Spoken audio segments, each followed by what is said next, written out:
Live from downtown Detroit, Local 4 News at 11 starts now. Well, it's happened again. An American fighter jet shoots down an unidentified object today, this time over Canada.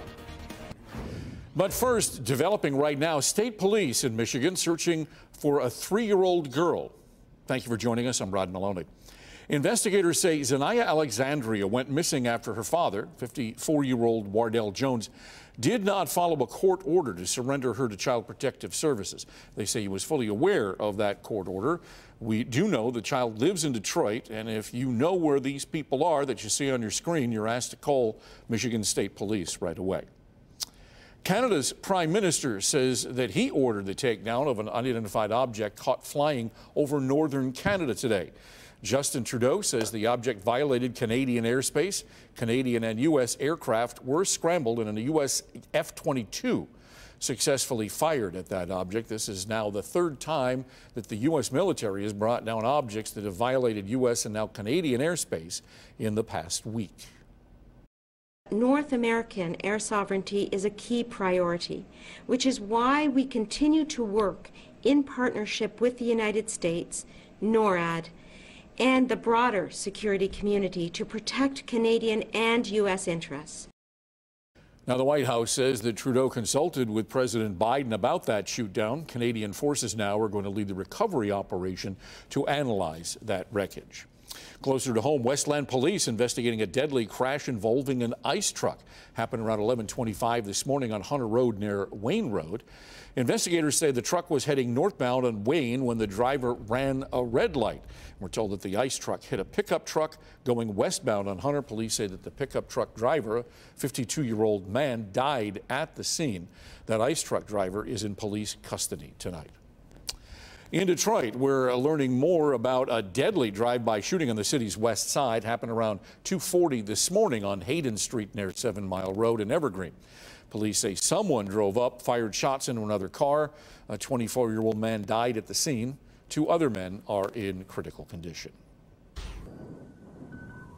Time for a check of the weather now. Boy, what a day. Just spectacular weather out there. And Brian said a little bit earlier that he thinks that tomorrow could even be better, right, Brian? Oh, that's right, Rod. If you really enjoyed today with all that sunshine, temperatures warming into the low 40s. We'll head for the mid to upper 40s tomorrow with that sunshine continuing into the end of the weekend. Tower cam right now. Windsor looking over across the river into downtown Detroit. Mainly clear skies as we've worked throughout the evening. That's allowed our temperatures to drop into the 30s for most everyone. Checking in at that freezing mark. 32 right now here in Detroit. Same over in Howell. 34 right now as you're working over into Pontiac, and 32 right now over in Adrian. Compared to where we were this time last night, the majority of southeastern Michigan running about 3 to 4, if not 7 to 8 degrees warmer, and we will keep that warming trend on the way as we head into our Sunday. Just a little bit of high cloud cover over a few places. Other than that, mainly clear skies this evening. That gives way to more sunshine tomorrow. Upper 30s by 8 o'clock tomorrow morning, heading for the upper 40s by tomorrow afternoon.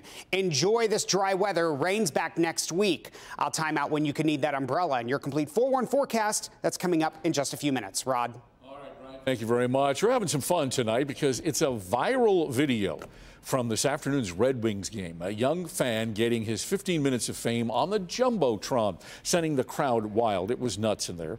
Jacqueline Francis is live at Little Caesars Arena with the family's reaction to it tonight.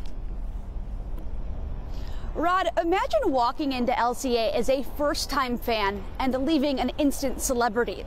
That's what happened with 4-year-old George. Take a look. We want George! We want George! This was the energy Saturday at Little Caesars Arena. The Wings were up and the crowd was wild for George.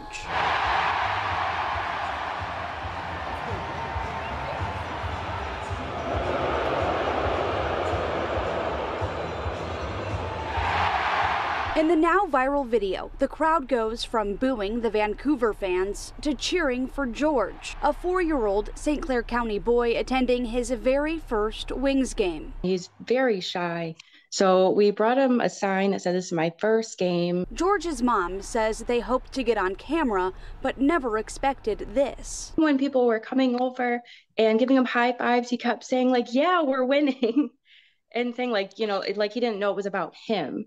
and just kept saying like, yes, red team's winning. Hey, buddy! What's up, buddy? Buddy? Hi, George. You are famous. There were tons of people along the glass and, waving to him and can we take pictures? There were probably at least 100 people that asked to stop to take pictures with him and high fives and can I get an autograph even. He didn't quite know what to make of his newfound stardom, but he did have fun. It was an amazing time and everyone just made it so special for us and him. So he's going to remember it forever. Well, this is one heck of That I'm sure he will, and George's mom said he was absolutely exhausted after the big day today, and I think it's safe to say he will be coming to another game here sometime soon. Reporting live outside of LCA, Jacqueline Francis, Local 4. Jacqueline, thank you very much. A star is born. All right, thank you. Well, today's warmer temperatures didn't stop some snowy fun in downtown Detroit. Our Victor Williams shows us how 40 pro snowboarders from all over the globe competed for a grand total of $15,000 in prizes. As you can tell, Hart Plaza looks very different, totally transformed by Red Bull for Heavy Metal 2023. All the boarders, skate or snow, if they're in Detroit, they're coming to Hart Plaza, so this is legendary. Street snowboarders from all over the country found their way to the Motor City for the unusual contest with mainly concrete and just a little bit of snow supplied by Pine Knob Ski Resort. First time in Detroit, it's crazy the energy the city is bringing. Benny Milam is hoping to win it all with $10,000 on the line and an already iconic spot with a lot of history. Like, I grew up watching snowboard videos, watching people snowboard at Hart Plaza, so it's really cool to get to come here and see it in person for yourself, and really puts things into perspective how gnarly some of the things are. Detroit native Grace Warner was there as well, happy to compete in front of her hometown crowd. All of my friends and family are here, and the energy's unreal. It's at an all-time high for sure, and I'm honored to be a part of it. And of course, all the riders would like to thank Red Bull and everyone else who made this event a success. Victor Williams, Local 4. Okay, so it's in the 40s. We still have snowy fun in February. Still more to come in Local 4 News tonight at 11. Here's Grant Hearns. A record amount of people and a record amount of money is being bet this weekend on the Super Bowl. But coming up, we've got warnings about scams and what you can do if you think you or someone you know has a problem.